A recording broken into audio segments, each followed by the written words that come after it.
प्रेम की कैंची उधार। एक बार की बात है, एक गुरु और एक शिष्य जंगल में गंगा किनारे पर्णकुटी बनाकर रहते थे। गुरु की पर्णकुटी गंगा के दक्षिण की ओर थी और शिष्य की उत्तर की ओर। एक दिन शिष्य अकेला बैठा विद्या अध्ययन में लीन था। उसी समय कहीं से घूमता घामता मणिकंठ नाम का नागराज उसके पास आकर बैठ गया। कुछ समय पश्चात जब शिष्य ने अपनी आंखें खोली तो नागराज को समक्ष देखकर आश्चर्यचकित हो गया। अपने मन की पवित्रता, गुरु के उपदेश आदि के प्रभाव से न तो वो उससे डरा और न ही वहां से भागा, बल्कि अपने सरल स्वभाव और अतिथि देवो भव की उक्ति को चरितार्थ करते हुए उसने नागराज का स्वागत करते हुए कहा कि आइए नाग देवता, पधारिए, बड़ी कृपा की आपने मुझ पर, जो यह पधार कर आपने मेरी कुटिया को पवित्र किया। यह सुनकर नागराज भी अति प्रसन्न हुआ और बोला, तो ठीक है, आज से हम दोनों मित्र हैं, सुख दुख में एक दूसरे काम आएंगे। इस प्रकार नागराज शिष्य से खूब प्रेम वार्ता बातचीत करने लगा। धीरे धीरे वह लगभग प्रतिदिन ही शिष्य से मिलने लगा और दोनों में घनिष्ठता बढ़ गई। मित्रता की और शिष्य का एक कदम आगे बढ़ता तो नागराज 2 कदम आगे बढ़ता। धीरे धीरे मित्रता इतनी प्रगाढ़ हो गई कि नाग देवता उसे गले से लिपटने लगा। लेकिन ये क्या हुआ, अब शिष्य को उसे डर लगने लगा। मणिकंठ तो प्रेम से सरोबार होकर शिष्य से प्रगाढ़ आलिंगन करता, प्रेमी प्रेमिका की तरह, लेकिन मारे भय के शिष्य के प्राण सूखने लगे। परंतु अब वो करे तो आखिर क्या करे। वैसे भी वो ठहरा साधु। साधुओं का हृदय तो सरल एवं कोमल होता है। कहा भी जाता है, सज्जन पुरुष गुणहीनों पर भी दया करते हैं।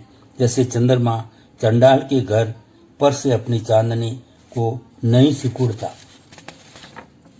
उधर मणिकंठ का सांस इतना बढ़ गया कि वह शिष्य के गले में घंटों लिपटा रहता।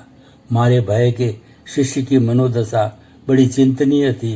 जब तक मणिकंठ वहां रहता उसके प्राण पंखे रूप मानो उड़े रहते हैं। इस प्रकार दिनों दिन उसका शरीर मारे चिंता के बहुत कमजोर हो गया और वह ऐसा लगने लगा जैसे सालों से बीमार है। संयोगवश एक दिन टहलते टहलते गुरुजी उसी कुटिया पर आ गए। उनके आने का एक कारण यह भी था कि बहुत दिनों से शिष्य उनसे मिलने नहीं गया था। गुरुजी ने उसे देखते तुरंत पूछा, क्या कारण है कि तुम इतने कमजोर हो गए हो? कुशल मंगल तो है? शिष्य गहरी सांस लेते हुए बोला, गुरुजी, जिसकी सांप से वृत्ति हो भला, उसका कुशल मंगल कहाँ? और इसके बाद शिष्य ने सारी आप बीती गुरुजी को बताई। गुरुजी थे बड़े ही विद्वान और बुद्धिशाली, अतः वे मन ही मन सोचने लगे कि कोई ऐसी युक्ति जिससे शिष्य की का समस्या का समाधान भी हो जाए और न ही किसी दूसरे का हित हो, क्योंकि वास्तविक गुरु तो निरंतर शिष्य के हित में ही लगे रहते हैं, चाहे वो हित लौकिक हो अथवा पारलौकिक। कहा भी जाता है कि जिसने स्वयं तत्व को जान लिया है, अर्थात यथार्थ को जान लिया है, और जो निरंतर शिष्यों के हित के लिए अरनिश तत्पर रहता है, उसे गुरु कहते हैं। कुछ देर सोचने के बाद गुरुजी बोले, तुम नागराज से मित्रता रखना चाहते हो या उसका अंत करना चाहते हो? शिष्य बोला, गुरुदेव, मैं इस मित्रता का अंत करना चाहता हूँ। आप तो कोई ऐसा उपाय बताइए जिससे सांप भी मर जाए और लाठी भी न टूटे, अर्थात मेरी समस्या का समाधान भी हो जाए और मणिकंठ का भी कोई नुकसान न हो। यह सुनकर गुरुजी बोले, तो इसमें इतनी चिंता की क्या बात है? बड़ा ही सीधा सच्चा और सरल उपाय है। उधार का प्रेम की कैंची कहते हैं। इसीलिए यदि किसी से मित्रता तोड़नी हो तो उसे उधार मांगना शुरू कर दो। वर्षों की मित्रता क्षण भर में खत्म हो जाएगी। गुरुजी की बात शिष्य की समझ में आ गई। उसके बाद गुरुजी भी अपनी कुटिया की ओर चले गए। अगले दिन जैसे मणिकंठ आया तो शिष्य ने कहा, मित्र, यदि कुछ दिनों के लिए आप अपनी मणि मुझे उधार दे सको तो मेरा बड़ा ही उपकार हो। मुझे इसकी बड़ी आवश्यकता है।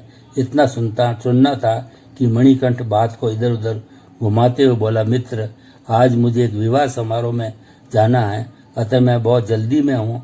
आज तो मैं आ भी नहीं रहा था, लेकिन मैंने सोचा कि कहीं तुम मेरी प्रतीक्षा न करते रहो, इसलिए बताता जाऊं कि आज मैं नहीं आ सकूंगा, और हाँ, कल अवश्य ही मैं तुम्हारी बात पर गौर करूंगा। और इतना कहकर मणिकंठ वहां से ऐसा 9-2-11 हुआ कि पुनः कभी लौट कर नहीं आया। शिष्य तो चाहता ही यही था। इसलिए कहते हैं कि उधार प्रेम की कैंची है। मित्रों, इस कहानी से हमें प्रमुख 2 शिक्षाएं मिलती है। एक तो यह कि गुरु का महत्व हमारे जीवन में बहुत अधिक होता है।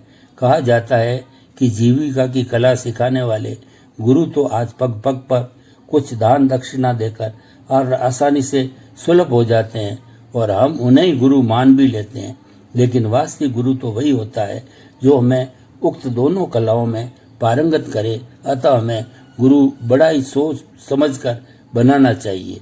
दूसरा, माता पिता और गुरु के बाद में मैं समझता हूँ कि अगर हमारे जीवन में किसी का महत्व है तो वह है मित्र का। अतः हमें मित्र भी बहुत सोच समझ कर बनाना चाहिए। ये नहीं कि अगर आपका सरल स्वभाव है तो आप जिस किसी को मित्र बना लो और बाद में पछताते रहो। अतः यहाँ भी हमें अपनी बुद्धि और विवेक का इस्तेमाल करना चाहिए।